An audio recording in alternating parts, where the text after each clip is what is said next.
Olá, alunos e alunas, tudo bem com vocês? Eu estou aqui para ministrar mais uma aula de Sociologia para você, principalmente para todos aqueles alunos que estão devidamente matriculados no primeiro ano de ensino médio. Eu sou professor da Rede Pública de Ensino e eu me chamo Ney Araújo. E eu tenho certeza que você está ansioso, que você está ansiosa para saber qual o tema da nossa aula de hoje. Então, podem observar na tela e vocês visualizam que Introdução ao Pensamento de Karl Marx é a temática da nossa aula de hoje. Eu quero fazer uma observação inicial. Na sociologia, nós temos aquilo que nós denominamos de teorias clássicas. Essas teorias clássicas, elas se apresentam no pensamento particular ou, em outras palavras, individual de três teóricos. E certamente alguns de vocês já ouviram falar dos mesmos. Nós temos a teoria sociológica de Émile Durkheim, temos a teoria sociológica de Max Weber e temos a teoria sociológica de Karl Marx, que, volto a repetir, é a temática de nossa aula de hoje. Mas você, caro aluno, cara aluna, pode se perguntar, três teorias? Mas qual dessas teorias é a teoria correta? É a mais apropriada para eu interpretar, para eu poder analisar a realidade social? E aí eu afirmo a vocês, as três teorias, elas são adequadas. As três teorias, em outras palavras, elas são teorias corretas, porque são três possibilidades, são três olhares diferenciados a respeito da compreensão da sociedade. São pontos de partida distintos. Então vamos dar continuidade à nossa exposição. Vou avançar, tecendo aqui algumas considerações a respeito de Karl Marx. Primeiramente, Karl Marx ele foi um filósofo, um teórico que ficou muito conhecido por sua teoria de análise e crítica social. Mas a que se refere essa análise? A que se refere essa crítica social? Karl Marx ele observou um contexto histórico específico, e foi o contexto histórico do nosso atual modo de produção capitalista. Vocês comumente entendem da seguinte maneira, sistema capitalista. Mas na sociologia, nós também utilizamos essa nomenclatura, modo de produção, e como nós vivenciamos hoje, estamos tratando a respeito do capitalismo. Karl Marx, ele compreendeu toda a dinâmica de funcionamento deste modo de produção, teceu a sua análise, no sentido, repito, de compreendê-lo e apontar algumas críticas em relação a essa organização social. E que na aula de hoje nós vamos compreender o porquê de algumas dessas ponderações, dessas observações e críticas. O segundo apontamento, eu quero que vocês acompanhem na tela. Nós temos aí, ó, destacado as letrinhas em itálico, nós temos Manifesto Comunista. Manifesto Comunista é um título de uma das obras publicadas por Karl Marx em parceria com Friedrich Engels. Nessa obra existe uma afirmação que é clássica e que nos possibilita uma boa compreensão a respeito do pensamento de Karl Marx. Farei a leitura compassada e você acompanha em casa. Olha só. A história de todas as sociedades até hoje existentes é a história da luta de classes. Nessa frase, nós temos a essência do pensamento marxista. Por que a luta de classes? Que luta é essa? As classes, elas estão em luta? Sim. Só que quando tratamos de luta, nós não estamos tratando da guerra armada, o combate físico propriamente dito. É uma luta um tanto quanto abstrata, uma luta de interesses, uma luta que se dá pela existência de classes sociais muito bem ponderada por todos os teóricos marxistas, e não exclusivamente por Karl Marx. Quando nós tivemos lá no passado a Revolução Industrial, percebam, precisamos contextualizar, nós tivemos a formação de duas classes sociais em substituição ao sistema de castas que vigorava à época da sociedade feudal.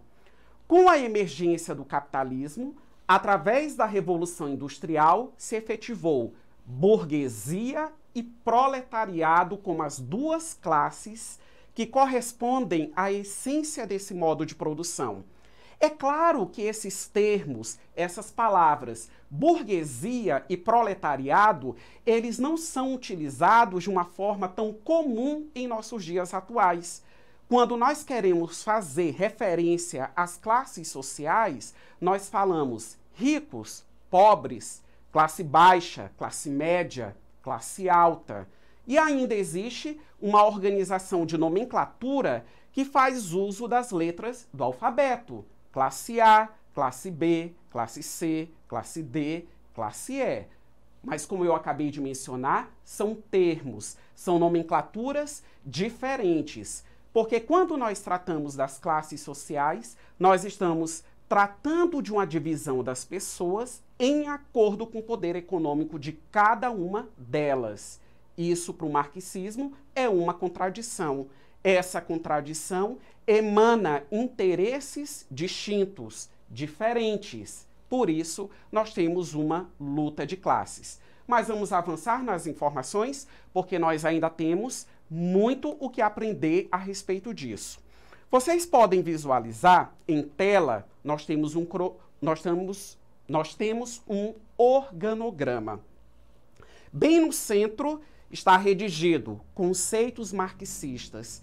E eu tenho 4 outras esferas em torno desses conceitos marxistas. São os termos, os conceitos que você deve aprender. Então, anote aí no seu caderno para que você tenha um material de estudo. Vamos verificar quais são esses conceitos? Infraestrutura é um dos conceitos. Alienação, superestrutura e classes sociais. Agora eu vou tecer algumas considerações a respeito de cada um deles. Infraestrutura. Essa palavra você conhece. Quando nós falamos de infraestrutura, no nosso vocabulário atual, nós entendemos da seguinte maneira. Falta infraestrutura, por exemplo, no serviço de saúde. Eu quero dizer que o serviço de saúde ele está sendo ofertado de uma maneira limitada, precária. Falta infraestrutura no bairro que eu moro. Você está querendo dizer o quê? Que falta pavimentação na rua que você mora? É a rede de abastecimento de água ou de esgoto que é inexistente? Enfim, olha o sentido que nós temos, volto a dizer, atual a respeito da palavra infraestrutura. No marxismo, a palavra infraestrutura, ela tem esse mesmo significado? Não. Por isso que eu apresentei o exemplo anterior.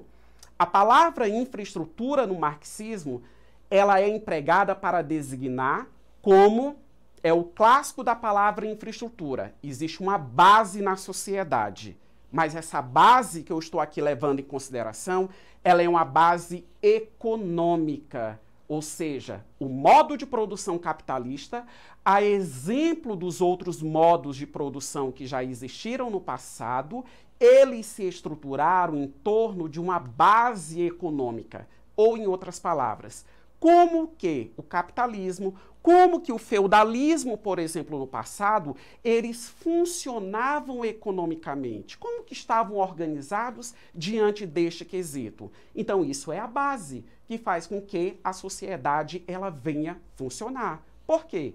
Porque a partir do momento que nós existimos, nós precisamos trabalhar, produzir para garantir a nossa condição de subsistência. Então, isso corresponde à infraestrutura. Vamos avançar? Se temos a infraestrutura, temos a superestrutura. A superestrutura, ela é a dimensão ideológica, é o papel das instituições sociais. Eu utilizei a palavra ideológica, referente a quê? A ideias. Então, eu tenho uma condição econômica e essa condição econômica ela precisa ser reproduzida em todos nós. Então, as instituições, elas vão ajudar nesse processo de reprodução da ideologia capitalista. Tudo bem?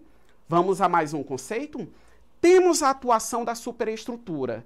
Quando as pessoas, elas absorveram toda a essência do capitalismo, ou seja, pensam como capitalistas. Eu sou classe baixa, mas eu penso como capitalista, ou em outras palavras, eu penso como burguês. Eu estou numa condição de alienação. Visualizem no nosso organograma. O que é a pessoa alienada?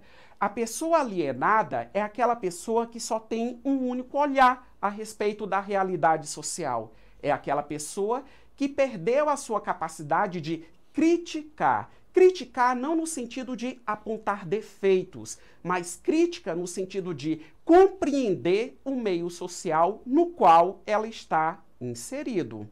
E por fim, nós temos aí a outra esfera na cor amarela, conforme vocês podem visualizar, e o termo classes sociais, que anteriormente eu tratava com vocês. Reforçando, quando tratamos das classes sociais, no modo de produção capitalista, estamos citando, estamos mencionando a burguesia e o proletariado. E Karl Marx, ao tratar das classes sociais, ele enfatizou a relação de dominação que existe entre elas. Caros alunos, só existe dominação a partir do momento que um grupo da sociedade, uma parcela da sociedade, se coloca numa condição de superioridade, condição dominante. E a outra leva, a outra parcela da sociedade está submetida a esses interesses dominantes, sendo, portanto, a classe dominada. Então, essa relação, ela era sentida, ela foi detectada por toda a crítica social elaborada por Karl Marx e que quando nós utilizamos o seu pensamento para compreender a nossa atual dinâmica social, nós vamos perceber que essa relação de classe, ela caracteriza e ela perdura até os nossos dias atuais, porque ainda vivemos num modo de produção capitalista.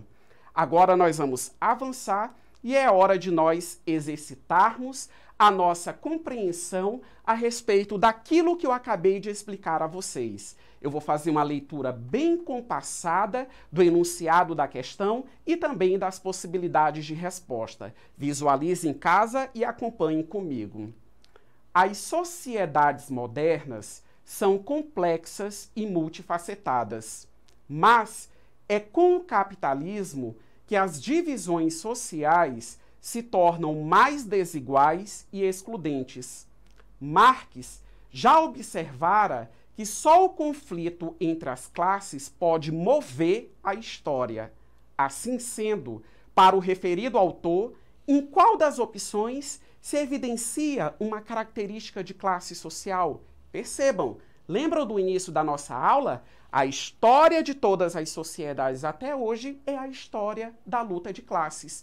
O enunciado da questão, ele chama atenção a um aspecto. A sociedade muda com o tempo porque existe uma motivação. E essa motivação é essa luta de classes. O motor da história, como está sendo colocado no enunciado. Vamos às alternativas, às nossas possibilidades de assertivas? Letra A. O status social e cultural dos indivíduos. Letra B.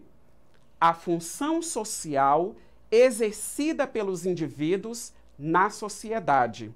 Letra C. A ação política dos indivíduos nas sociedades hierarquizadas. Letra D. A identidade social, cultural e coletiva. Ou será que a alternativa correta está na letra E?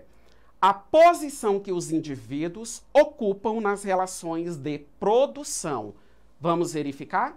Alternativa certa, percebam aí em destaque, letra E. A posição que os indivíduos ocupam nas relações de produção.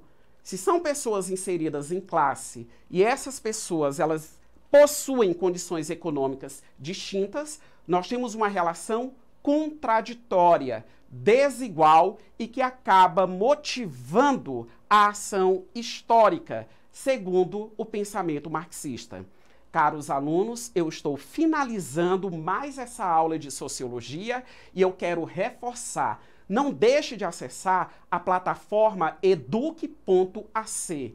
Lá você tem a disponibilidade de uma série de atividades em que você pode estar aprimorando o seu conhecimento, não só na área de sociologia, mas também em outras disciplinas. Um forte abraço a todos e até a próxima aula.